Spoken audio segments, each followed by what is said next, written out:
hope alive. You're welcome to this channel. In this video, I'll be discussing inferiority complex and the feelings of inferiority. Oftentimes, people do get both mixed up. So in this video, I'll be discussing both so that at the end of this video, you will have a good understanding of what both means.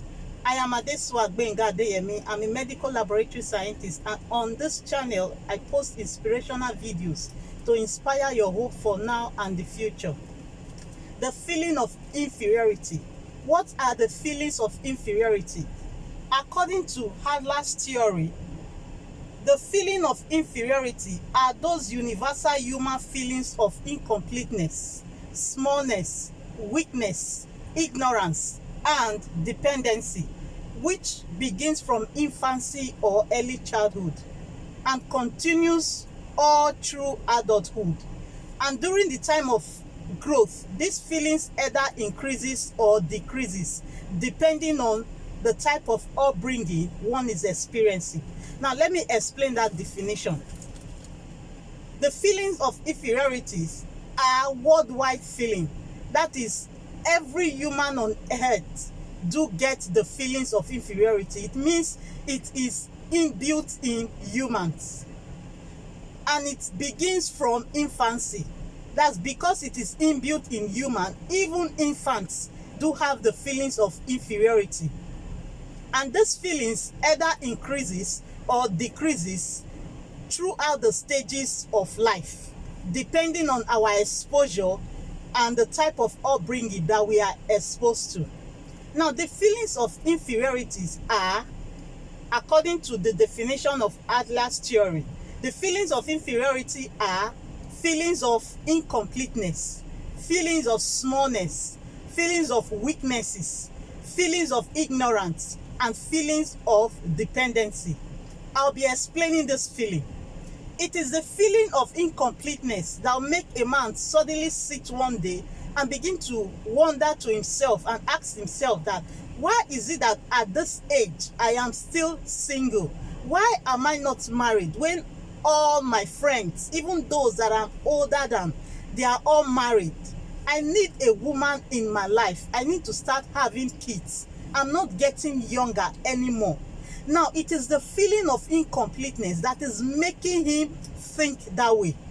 And that is a feeling of inferiority. Have you ever wondered why whenever you take your toddler out and he or she gets in the midst of other children, your toddler singles out a child that is of the same age range with him or her, and it is that particular child that your toddler plays with. Your toddler does not pick out adults or other children that are far more older than he is. Now, it is a feeling of smallness that makes your toddler to act that way. Your toddler has compared him or herself with the adults, with children that are much more older than he is, and he has concluded that he is small compared to them. That is why he's speaking out to other toddlers of about the same age to relate with them. It is the feeling of completeness that will make a man that has taken his bath in the morning, dressed up for work, then he stands before the mirror and begin to look at himself and ask himself, why am I still an employee at this age of my life? Why do I still need to wake up in the morning and go to work for another man? At my age, I should be a boss. I should be an employer. I need to improve on my life. That is the feeling of smallness, and it is the feeling of inferiority. Now, let's take an example of a roadside mechanic that finds himself sitting with a mechanical engineer who is skilled in both the theoretical and the practical aspects of fixing of cars. Now, when that mechanical engineer begins to speak about car repair, at a point, the roadside mechanic will realize that he's lost. He does not even understand or know what the mechanical engineer is talking about. Suddenly, he begins to realize that he's so very ignorant in so many areas as far as car repair is concerned. And he realizes that he lacks knowledge in several areas of it. That's a feeling of ignorance. It might surprise you to know that it is the feeling of dependency, which is the feeling of inferiority, that makes you and I to seek for fathers, mentors, and consultants in our area of interest. It is because we have seen in these people the ability which we don't have, the ability that will facilitate our accomplishment or the achievement that we desire in our area of interest. It is because we have seen that these people are superior to us in certain areas, and we need to follow them so that we can achieve the level of success that they have achieved. That is a feeling of inferiority. Now, the big question is this: is the feeling, or are the feelings of inferiority bad feelings or good feelings? Are they negative feelings or they are positive feelings? This is the answer. The feelings of inferiority are good feelings. They are positive feelings. And the reason is this: they act as stimulants that stimulates you to take the necessary step to improve your standard of living. They are stimulants that stimulate you to aim higher in life. They broaden your desires. So the feeling of inferiority are positive feelings. However, these feelings must be managed, because when not properly managed by an individual, they can exaggerate, they can become so intense and overwhelm the person. And at that stage, it becomes complex. And when it becomes complex, the feeling becomes pathological.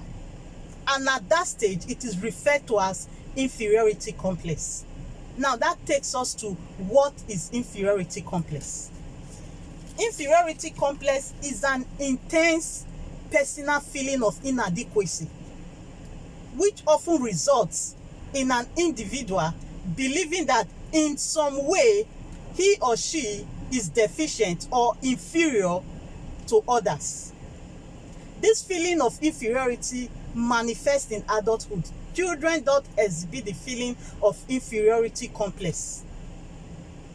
Inferiority complex manifests in adulthood. It is the feeling of inferiority that manifests in children. And this feeling of inferiority complex is embedded in our subconscious mind. And that is the reason why it can influence your thoughts, your behavior, your self-esteem, even without you knowing it or realizing it. So in a nutshell, the feeling of inferiority is a positive feeling, while the feeling of inferiority complex are negative feelings. If you are watching this video and you have not liked the video, please like the video and subscribe to my channel as well. And I hope this video has been helpful in helping you to understand the difference between the inferiority complex and the feeling of inferiority. And in my next video, I'll be elaborating more on this topic. So see you in my next video, and thank you very much for staying with me till the end of this video.